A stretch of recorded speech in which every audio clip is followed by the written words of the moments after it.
Welcome to the presentation on human performance technology, onboarding new teachers for success.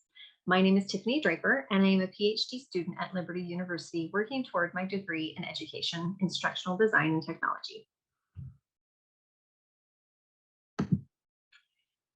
Improving performance, increasing effectiveness, creating efficiency, enhancing productivity are all worthy goals for individuals, groups, and systems. And whether for fame, fortune, or pride, individuals and groups are often seeking to become better. Solving problems and overcoming challenges is human nature. However, sometimes when seeking to solve problems, not everyone agrees on the solution or pathway to reach that desired result. For example, there are currently many problems in the US education system, including a catastrophic teacher shortage. There are multiple reasons stated for the shortage across multiple sources, including low teacher pay, lack of administrative support, and communication from administration, and poor working conditions. Since there are multiple issues, there are also multiple competing ideas to solve the shortage. However, perhaps the best way to resolve the problem is to address the individual concerns instead of seeking to find a magic bullet. One of the teacher concerns that could be resolved to help reduce attrition rates is to increase teacher self-efficacy through better communication of teacher expectations. The first place to address this concern is through the teacher onboarding process that every school has. Through the human performance technology process model, one particular school has analyzed their teacher shortage issues to determine a better way to prepare their new teachers for success at their educational institution. This presentation reviews human performance technology, educational technology, and how this school was able to address their teacher shortage through an onboarding process that they prepared for their new teachers for success. So first, what is human performance technology? With each new researcher who contributes to the field of human performance technology, there is a new definition for HPT. Kong and Melinda 2018 did a study on the many HPT definitions to determine if there were enough key factors emerging from each definition to combine together into one overarching definition. Their study concluded that although there were some emerging similarities with each definition, there were no consensus among researchers as to a final definition of HPT. So Kong and Melinda created their own comprehensive definition based on the hundreds that they had studied. Their definition: HPT is a field committed to helping people and the organizations where they become more productive through the study and ethical practice of a systemic mouthful, and evidence-based methodology of identifying performance deficiencies and opportunities, designing and developing cost-effective and ethical solutions, implementing them and determining their worth, thereby enhancing the success of individuals, teams, and organizations, and thus the well-being of society. Their definition is illustrated through the human performance technology process model that's seen here. The model is simplified by three main sections: performance analysis, cause analysis, and intervention selection and design. Within the performance analysis stage, an individual organization is analyzed. Unlike the tendency of instructional design and perhaps the ADDIE model, the HPT model refrains from jumping right into creating training as a solution to a performance issue. HPT takes a step back to analyze the whole situation, ask questions, determine what is actually wanted and needed so that the problem or problems are clearly defined, looking at what gap needs to be filled for more productive and efficient performance. Next, the cause analysis analyzes each problem to determine all of the causes of each problem, including a look at the lack of consequences, incentives, or rewards, the lack of data, information, and feedback, the lack of environmental support, resources, and tools, or the lack of individual capacity, the lack of motives and expectations, and finally, the potential lack of skills and knowledge. And then finally, the intervention selection and design phase of the HPT model is determining the best course of action. What is the appropriate intervention for each problem, considering human resource development, organizational development, human resource management, and environmental engineering? The intervention is implemented and evaluated, all while including stakeholder support for greater buy-in and effective change. Human performance technology is about stepping away from phrases like, "this is how it's always been done," and moving toward proactive phrases like, "there has to be a better way to do this," and "how can we make this more effective and efficient?" HPT is about working smarter instead of harder. All right. Next, what is educational technology?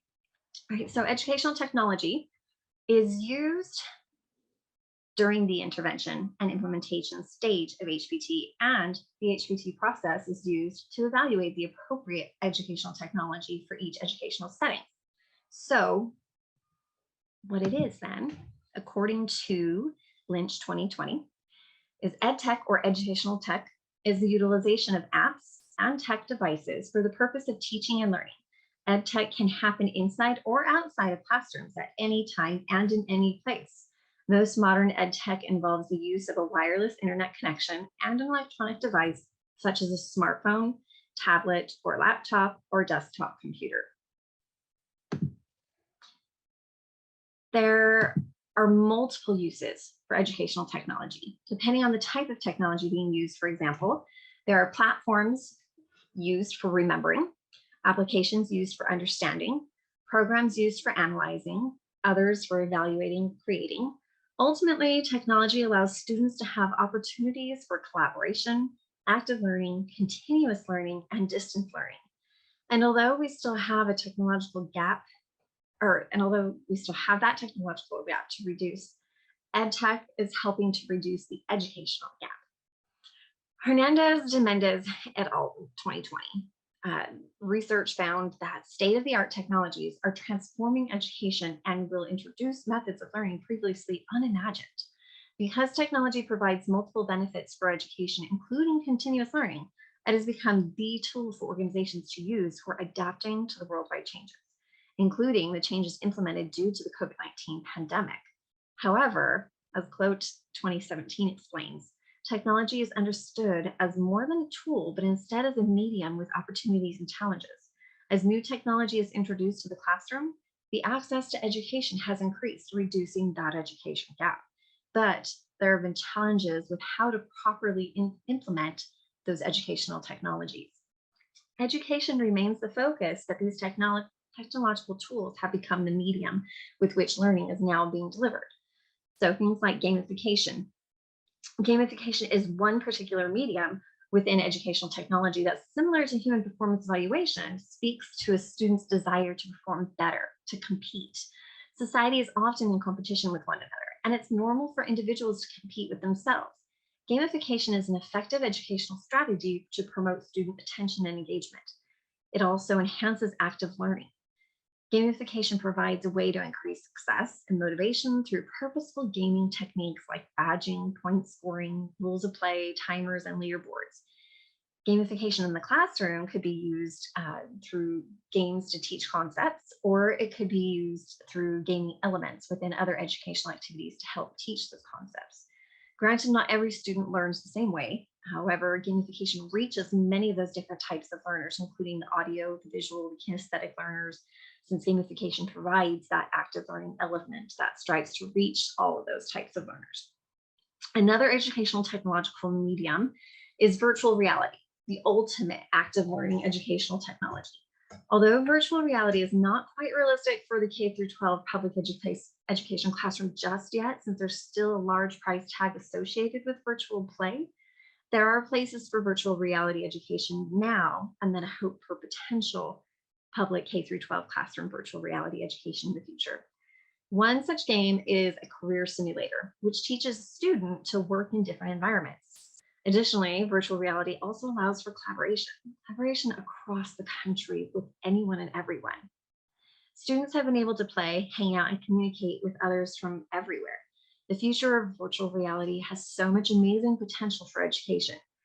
Its use can be seen in higher education through the medical labs and other scientific experimentation, and in secondary education, where students can use virtual reality to take a driver's education course or to learn technical or home economic skills without the danger of those tools in the classroom. So even though virtual reality comes with an initial price tag, it could reduce the cost of other equipment that could be replaced by using the virtual world for teaching. Educational technology has vast potential, including meeting learning needs of every type of learner, whether a visual, verbal, reading, or kinesthetic style learner. Educational technology helps to even the playing field and shorten the educational and technological gaps. With technology flooding every industry, the primary need now then, according to Hernandez de Menendez et al., is qualified graduates who can support the development and growth of these countries. The students just need to learn virtual skills, learn creativity, innovation, critical thinking, collaboration, and a desire for lifelong learning that are all cultivated through educational technology. So when technology is the tool or medium for instructional delivery, instead of the focus of instruction, educators can use technology in the classroom to focus on those important skills. How is HPT and education connected? Education hasn't just embraced technology, it has completely relied on it. But with these sudden and drastic changes, what to do and what not to do with technology is becoming more apparent. Technology should not be the focus, but it should be the tool used to focus on the learning. However, according to Poet 2017, technology should not merely be viewed as a tool, but rather as the medium that shapes the culture. In cultural shaping, and as society learns more about educational technology, human performance technology processes are being used for more effective and efficient academia. Human performance technology and education are then inseparable. According to Carliner, 2014, human performance technology, simply put, refers to a methodology for developing performance in individuals and organizations. So HPT is a systematic approach to helping people and organizations to perform better. HPT is a step away from simply creating trainings to solve performance issues. If trainings are meant to educate learners, HPT is meant to determine who those learners should be, and if trainers are the answer to the problem while determining what the problems are.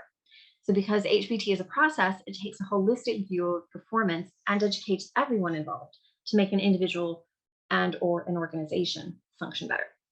Innovation and creativity mixed with funding opportunities have birthed a myriad of amazing technological advancements. Many of these advancements have been used for entertainment, but the crossover from fun to education has been evolving. Virtual reality has been brought into classrooms and labs. Gamification has become a tool for learning and motivation in the classroom. The classroom itself has been moved from all brick and mortar options to online opportunities. With such a variety of technological tools available for education, instructional designers and HPT processes have been relied on to help systematically implement the use of technology in education. Educational technology is opening doors to new ideas and progression, and human performance technology processes are bringing the results to fruition.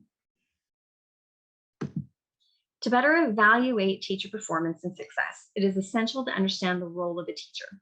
So through the ages, scholars have altered the role of the teacher with each new definition of public education.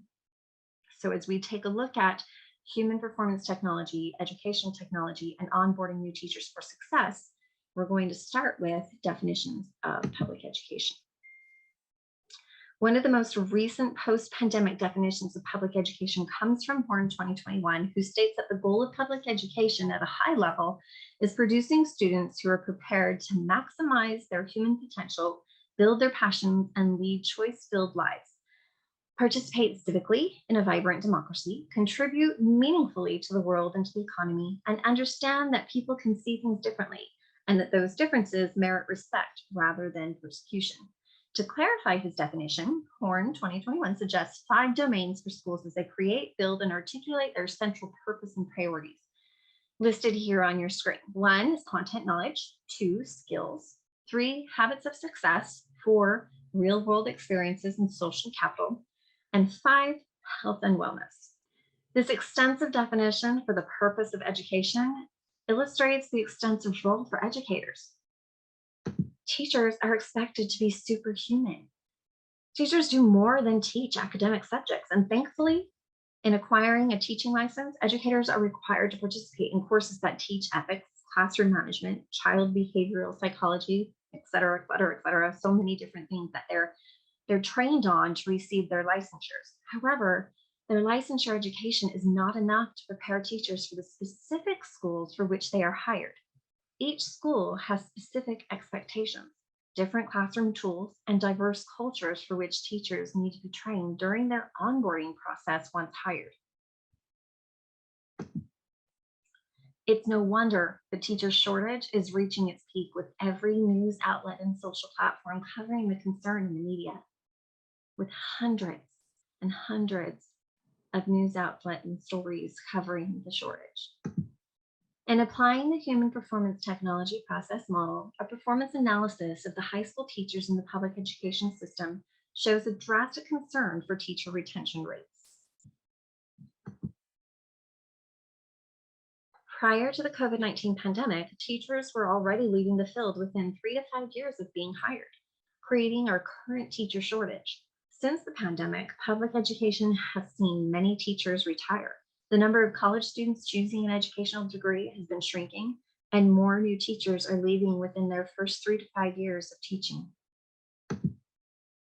There are multiple reasons for teachers leaving the profession, including low wages, lack of support, poor conditions, and many, many other things listed by teachers with every teacher that you ask. However, one issue that can be resolved now, according to a cause analysis, is the training provided to new teachers upon being hired. Teachers generally receive a great education when seeking certification, but after being hired, there's a lack of information provided to teachers to prepare them for their first year of teaching. Every school has different policies, procedures, classroom tools, expectations, and student demographics, including simple things like how to use the classroom phone and intercom, or how to use the copy machine in the teacher's workroom.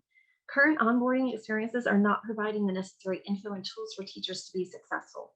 New teachers are unaware of their educator expectations, and because of this, teachers' self-efficacy decreases with each teacher evaluation.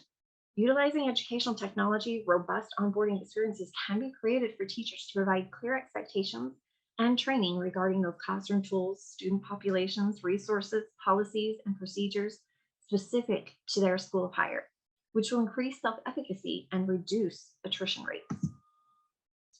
In accordance with the intervention design phase of the human performance technology model, one particular school revamped their new teacher hiring onboarding process utilizing the Canvas learning management system to create 5 modules to support their current onboarding program. The first module is communication tools, then emergency procedures, technology training, student demographics, and last, expectations and support. In correlation with those 5 modules, the course goal and objectives include the goal of decreasing teacher attrition rates and increasing teacher self-efficacy through improved onboarding, teacher training, and clear expectations for evaluations, roles, and school procedures. The objectives include demonstrate knowledge of teacher communication tools available to said school, including classroom intercom, the classroom telephone, and the school directory. Demonstrate knowledge of emergency procedures at said school.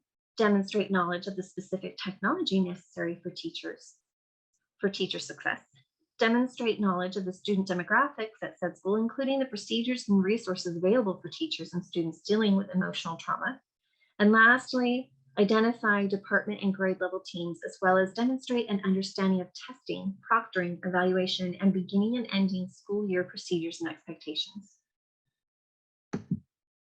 The content designed for this school's new onboarding course for new teachers is organized clearly within the 5 Canvas modules. Each module has an introduction page that outlines the objectives for each module, video examples, a resource page, and a quiz. Though simple in its appearance for ease of navigation, the content is delivered using several methods to make sure that every learner's best format of learning is reached, whether visual, audio, chart and graph, text, video, picture, etc. The videos provide relevant examples. The images are pictures of familiar tools in the teacher's classrooms. The student examples are relatable, and the quizzes are short and simple, but highlight the key points of the material the teachers should take away from the modules. The benefits of this new onboarding course are extensive. The school already pays for access to the Canvas learning management system, so building the course in Canvas is cost-effective. New teachers are already participating in an onboarding welcoming meeting. The Canvas course is completed by the new teachers during the Teachers Development Week prior to the start of school. The only added cost to the school was a few hours of the IT director's time in making the Canvas course available to new teachers, and the added time being asked of current teachers who participate in the course and survey prior to launch. Additionally, the instructional designer utilized a few days during the summer to finish collecting information, graphics, data, and videos for the Canvas modules. The benefits of the course to the school are better prepared teachers who feel more confident and comfortable during their first year of teaching, which has led to an increase in new teacher self-efficacy and a decrease in teacher attrition rates within the first 3 to 5 years of hire. saving the school district a lot of money in hiring, training, and onboarding. Additionally, when teachers stay, students do better, increasing student success as well. The onboarding Canvas course for the school was a full scope instructional design project utilizing the human performance technology model. The project included necessary research, data, documentation, and feedback from all stakeholders. The initial goals and desired outcomes were evaluated throughout as the design was created and implemented. The onboarding process that had been in place prior to the new design was not meeting the needs of the school. The new teachers were leaving within the first 3 to 5 years of hire, similar to many others, according to research in other institutions. The teacher attrition rates had been increasing prior to the pandemic and exponentially increasing since the pandemic. There were several factors for the poor attrition rates, which were all analyzed as part of the design project. But low self-efficacy and a lack of preparation for teaching at the school was a key factor that was identified as the target problem for the project. It was that one problem that could be fixed with minimal cost and effort and a potentially high return on investment. The new onboarding course more fully prepares new teachers, which in turn increases teacher self-efficacy, leading to a decrease in teacher attrition rates. By creating a thorough training process, new teachers have a better understanding of their expectations, helping them to feel better prepared, more confident, and comfortable at their new schools, which, according to resulting data of the demonstrated school, increases teacher self-efficacy and lowers attrition rates. The use of human performance technology in the educational field is essential for evaluation of current practices and implementation of resolutions to current issues in the field. The teacher shortage is devastating, but it isn't the only concern regarding teacher shortage, and the teacher shortage isn't the only problem in education. The human performance technology model can and should be used to address public education concerns on the community and national levels. The following are the resources used within this presentation. And for further information, direct questions to Tiffany Draper at tdraper7@liberty.edu. Thank you so much for listening.